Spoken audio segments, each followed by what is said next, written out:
Welcome to Leading Through Crisis, a conversation series exploring the idea of leadership in challenging times. Hi, welcome to Leading Through Crisis. I'm Celine Williams, and I am really excited to introduce Gillian Edwards to you, not only because I've known Gillian forever, it feels like, but also because she brings a wealth of knowledge to the conversation we're about to have. So Gillian has been a minister in the Church of Universal Love for 19 years.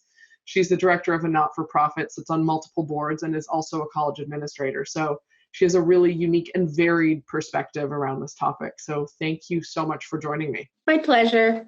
I want to start a little bit broad in this because you do have really diverse experience and perspectives on this, from being a minister, which is you are leading a flock, for lack of a better term. You are a visual leader as a minister, right? To working in organizations and working on boards, the leadership is seen and viewed differently and is perceived differently. So from all of these experiences and perspectives, when you think about leading through crisis, what does that bring up for you? Or what comes to mind? A lot of different things. Probably the most important is, my experience right now is trying to be to think things through and be as simple, straightforward and as simple as possible in the way we communicate, in the heart-to-hearts that we have. Listening's been really important on the corporate level, listening to staff members and their needs and ideas, because everybody wants to help. I think listening and simplicity have been the biggest for me. It totally makes sense. And it's really interesting you say that, because I think a lot of people who are in leadership positions, and even if they're not formally in a leadership position and they just see themselves as a leader, which is totally valid as well. It doesn't come with a title. Absolutely. Right? But I think a lot of them are naturally inclined to be problem solvers and to want to jump in and fix things. And listening feels counterintuitive. Oh, yeah. And I've been in a bunch of those conversations recently. In times of crises, great ideas and ingenuity come up, and voices that you wouldn't normally hear or wouldn't normally expect raise their hands and come up with awesome ideas.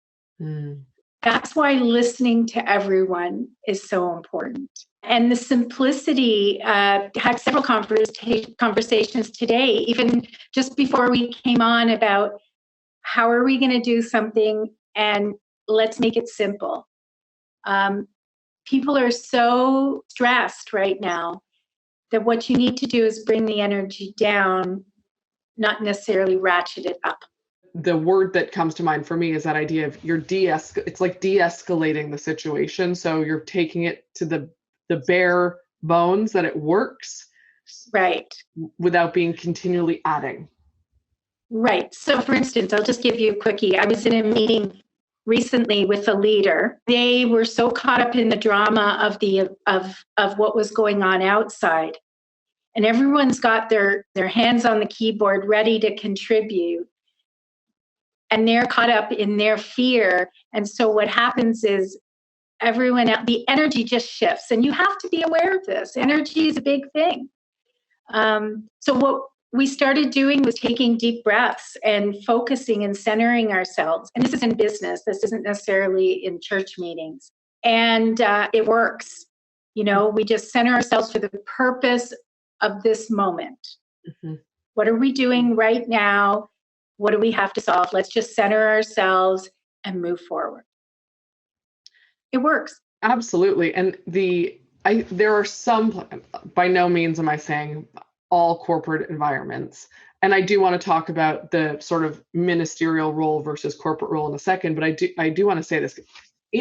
I think sometimes in meetings, we are more likely, if we're in person, to call it out and say, okay, everyone just take a deep breath and let's come back to it, right? We're more likely to do that. And in these moments where so much of this is virtual, it's a really powerful reminder that we can do this virtually. You and I can together say, okay, let's take a couple deep breaths and just release whatever it is and come back to what we're talking about. That's okay to do. Yeah, and really important just to be frank and honest. So I had a team meeting the other day, and I started with what's the best thing about being isolated in your home, and then what's the worst, right? And we just all shared. I went last, and whoever went first went first. And it just got people relaxed and talking. So when we went to the subject at hand, everybody was already engaged in listening to everybody. I love that you started with a question that's not necessarily it's not just starting. So many conversations now are just, they start with the coronavirus or COVID-19. That's just, people are diving in there. That's it. That's the starting point. And I love that you started with a reflection rather than a conversation where everyone wants to share instead of listen. Yeah, that's my style. My colleagues don't all share that, but they appreciate it, but they don't all share that. They have a different view, which is fine, because we have to all come together, because it's the group that and the teams that form that bring these awesome solutions. Today was one of those days, actually. And it's interesting because my guess is, again, I have the benefit of having known you quite a few years now. But my guess is that some of that style that you bring, that starting with reflection, that having those questions, comes from having training as a minister and being a minister in a different setting. Yes. Yeah. And I would even go as far as to say that it's the personal practice that I have that informs all of that. And that personal practice is meditation. And I'm not going to tell you how old I am, not that it matters, but I've been doing this since I've been about 18. Not exactly all the time, but it's been in my life for a long time. The idea of being centered and being able to do it quicker, to go within, is that practice. So that's where that comes from. So I think the topic of meditation is really valuable right now. And I'm gonna tell a little bit about how I know Gillian, because it is actually relevant. So I think I was small, 6 to 8, younger, when I met Gillian at a meditation group that my mother took me to. So I was quite young. I've not always had a consistent meditation practice, despite having been in that group. But I have. Shame on you. I know. I'm working on it.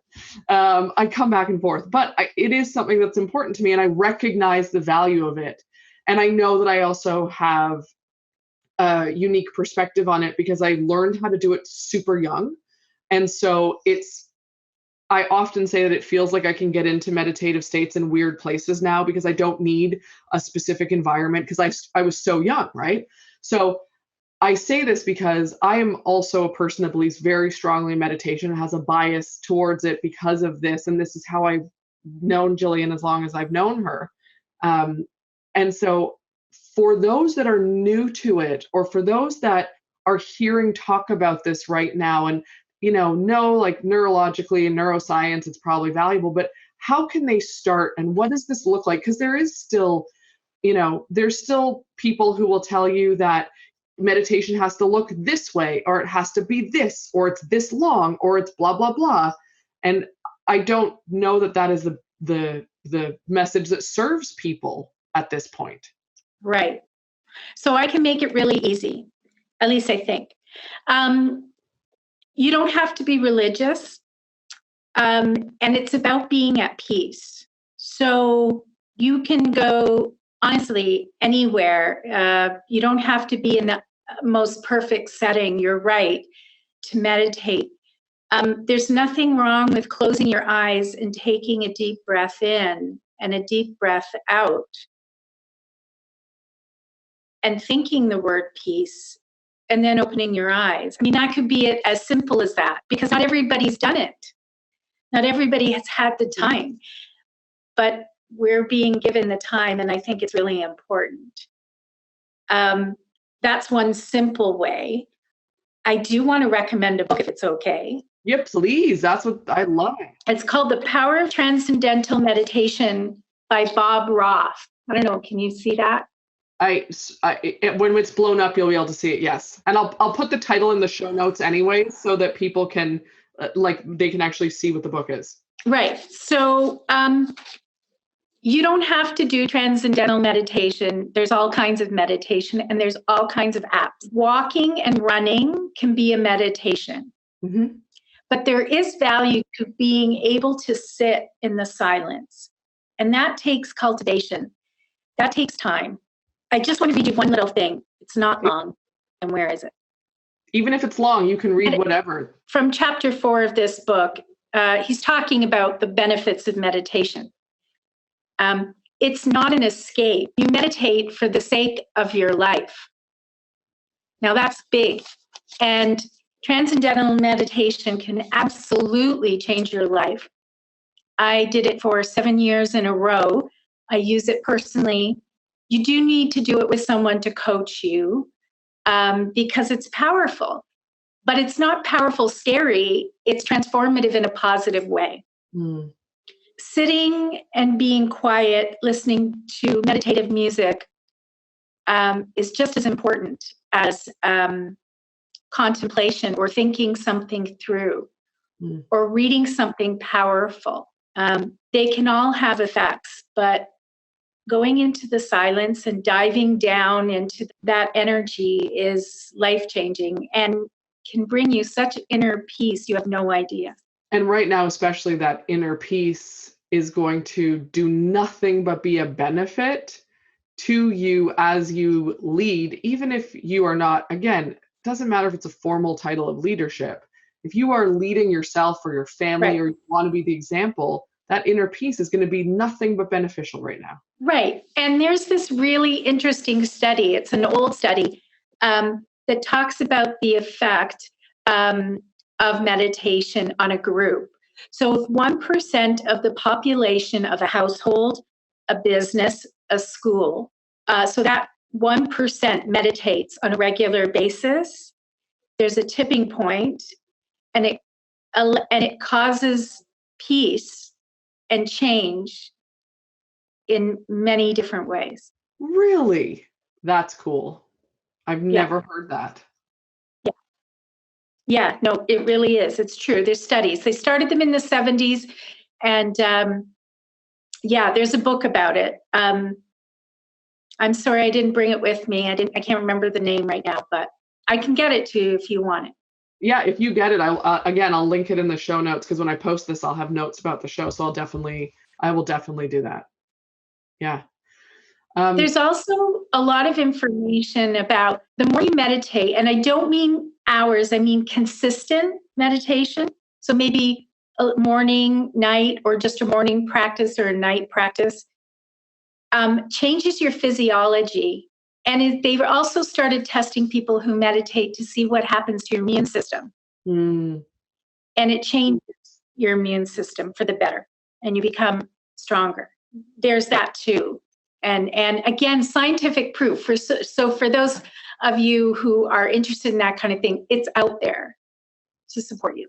And I think that's really important, because there are definitely people that it is about the science, right? That if without that, they're not on board. So this is great, because I will direct them to some of those places. I appreciate that. One of the other things I read today, and I really appreciated, and I didn't think about it this way, and I thought maybe you and the people that you work with would find this interesting, and it was a First Nations writer talking about how when you're going through something, you want to bounce back, but you don't really want to bounce back into where you were. You want to move forward. And I thought that was brilliant, because you want to move forward, especially at this time. There's a course correct that's happening for so many people, and it's around values and ethics. A sacred life, a spiritual life helps us get there. And, I agree with that. And a spiritual life it's not one spiritual life. There's not one right spiritual life. That is an all-encompassing statement. And I know you know that, but I want to emphasize that, because I think it's really important that there's not one right thing to be, there's not one right way to be doing it. Exactly. Any faith, any practice that gets you to the holy part of yourself and gets you to the point where you can listen and be who you truly are and lead from a place that's authentic. And I hate that word, but true, like your true self, to the truth and light of your being. And that you know without a shadow of a doubt that your practices and what you're doing is honest and straightforward and simple. You'd be surprised what can happen. I love that you keep saying the word simple, because I think that I think humans at the best of times have a tendency to overcomplicate things. And I think, when the proverbial poop hits the fan, like it's sort of done right now, we do that even more because we want to fill time and feel busy and do all the things. And so the idea of simplifying, I think, is more valuable than ever. And I want to ask you, when you talk about simplifying, what does that look like? How does it start? Are there questions you ask? Is there a way to get into keeping things simple that you have found effective in your experiences? It's a very good question. Well, since this crisis has begun, it's been really important to me to be able to communicate and let my people know that simple is best. We don't need, we need just straightforward solutions. We don't, we know our end result that we have to achieve. So don't complicate it. A simple solution can be just as robust. In fact, probably more appealing, because we can achieve something together or individually in quicker time, easier. Yeah, simple has always been a guiding principle for me, I think, because we all can get complicated. Trust me, I was in a conversation the other day and I saw the vision and I knew where we were going, but everyone had to sort of get out their part. And then I just had to refocus everyone. But that was okay because, little bits and pieces of somebody else's idea, a little bit of this all comes together for this great idea, It de-escalates for sure. In those moments where things are getting overcomplicated, do you have a way that you help refocus people or questions you ask that kind of get them out of their own way? So I always begin with my curiosity. I'm sure many leaders think they have the answer. They know where they want to go. And generally, your business, like what you want to achieve. And you hire people who are the experts in their area. And I really count on my teams to have their expertise. So the kind of questions I ask are where I encourage them in their expertise. For instance, earlier today, I was talking to someone and asking them about their confidence in this solution, because the solution is expensive. And he had done a fair amount of research, and I had been doing parallel research because I thought if his idea doesn't work, I need a solution. But I was constantly engaged with him and listening to him. And so then I just had an open conversation. I just said, okay, what's your confidence in this solution? And he provided it. And curiosity, I always start with, I'm curious. Like I do use that word, not overuse it, but I'm curious what your thoughts are. I'm curious what you think about this. I don't know if that answers your question really, but it does. I mean, it doesn't have to answer my question specifically, but it does. And I think it's a reminder that that being curious and even acknowledging that curiosity is powerful in and of itself. I want to ask a question that's a little bit off the topic of this, but with everything that's happening, in your, in the role of minister, in that role of feeling compelled and drawn to leading people in that way, what do you feel has changed, or how are you showing up now that might be different or has been reinforced with everything that's happening? Because this type of crisis in this way is unprecedented. So as a board, we decided that we would, I mean, you see people every day. It's like you see every day at work. I see people on Sundays. We reach out if someone's ill or sick or something like that. Really enacted a phone tree, and the board all took names and numbers, and we reached out to regular members and members who we hadn't seen in a long time, or friends, I'll call them friends of the church. And that one-on-one and the value it has for people when you reach out, especially when you're feeling isolated, has been tremendous. And people are grateful, very grateful for that. Also, technology. I'm trying something totally new. I'm going to do a live meditation, and we're going to try something different for our church.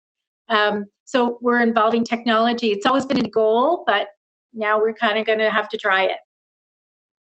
Yeah.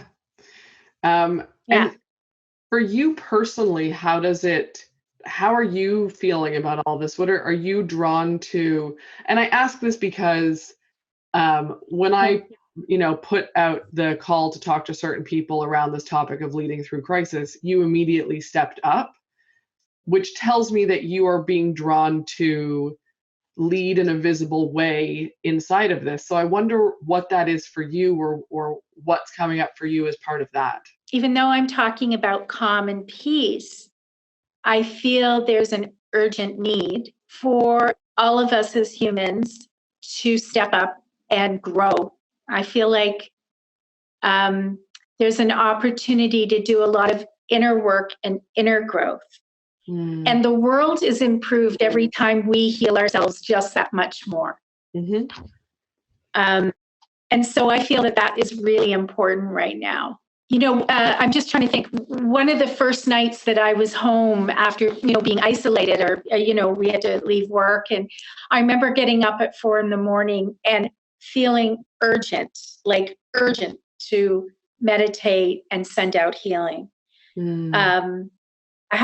I haven't had that the same way, being woken out of my sleep, but I recognize that I've been talking about this need to deepen our practices for about a year now, not knowing why necessarily, except for I know what the results are when we deepen our own spiritual practice. Doesn't matter your faith. You don't have to have faith. You can contemplate life. You can read great poetry, read inspirational speakers. How are you going to grow and move forward? There's a pause that we're being given to sort of take a look at what's going on in the world, our role in it, and how can we just be a better human being? I think that, this illness doesn't just affect one part of a population. All are vulnerable. And I think that's a huge lesson for us. We're all together in this planet. And we need to recognize that. And it's interesting how this kind of behavior invokes the need for kindness. And it's interesting how people are being praised right now for their kindness, which is okay, which is great, because we need more kindness in the world. And recognition of kindness is not, it's not a bad thing. There's a word I'm looking for, but if it enables more kindness to happen, then recognizing the kindness is a wonderful thing. Yes, it's interesting. I reached out to people beyond my teams, people I know in different parts of the organization, and just I know their story, I know their family, I know, or I don't know anything about their family, but I know them. I see them every day, or I see them once a week, or whatever. And I started reaching out, and it was really interesting to get the kind of feedback I got. What kind of feedback did you get? Just so thankful and grateful that somebody asked about them. One of the things that I've heard from talking to people having these conversations, which is not necessarily the messaging that's sort of out in the world in general. But one thing that keeps coming up, which you touched on, is this idea that we're all in this together, right? And I think that is a really important concept. And I think it's the fact that it hasn't always felt that way is part of the reason that people, when you are reaching out to check on them, that it feels surprising, that it feels new, like unexpected, because the interesting thing, even though we are, quote, socially distancing, which is really physically distancing, in a lot of ways, it's actually enabled an understanding that we are all in this together and we are all there for each other. Yeah, I think it's really interesting how this illness has made us realize that we're all in it together, but we're in our homes separate. Now, what's that about? Like, not what is that about? We know what that is about, but we need the silence. We need the separation to value the togetherness, right? Yes. And it's interesting, you know, now people are really intimately close with their families in a way they haven't probably been in a long time. One of my biggest things is you have to be kind to yourself and you have to be kind to others. I have to tell you, I live on my own, so I'm used to being on my own. However, being in my space, not going out hardly at all, I can drive myself crazy. You know, I can see some habits or some things that I'd like to change. There was one night I was so frustrated with, I'm so used to picking up the phone to talk. And that's part of my style of business. I'm a people person, I talk. And I was so frustrated that I didn't have the phone that I normally have. And I was frustrated and angry. I just said, okay, that's it. I'm just going to go. I had dinner and then I decided, okay, I'm just going to go meditate and go to bed because whatever. And I always pick up a book. And I picked up a book, an author I love, Anne Lamott. She's funny. She found religion after getting sober, and she's very wry humor. Love her.